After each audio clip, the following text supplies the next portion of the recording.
Əmək müqaviləsi olmadan işçi götürməyin məsuliyyəti nədir? Əmək müqaviləsi hüquqi qüvvəyə minmədən işəgötürənin fiziki şəxsləri hər hansısa xidmətə cəlb etməsi bir neçə qanunvericilik aktı ilə tənzimlənir.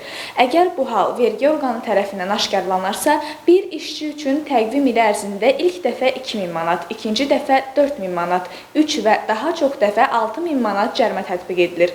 Əmək müfəttişləri tərəfindən aşkarlanarsa, işçi sayından asılı olmayaraq fiziki şəxslər 1000 manatdan 2000 manatadək məbləğdə, vəzifəli şəxslər 3000 manatdan 5000 manatadək məbləğdə, hüquqi şəxslər 20000 manatdan 25000 manatadək məbləğdə cərimələnirlər.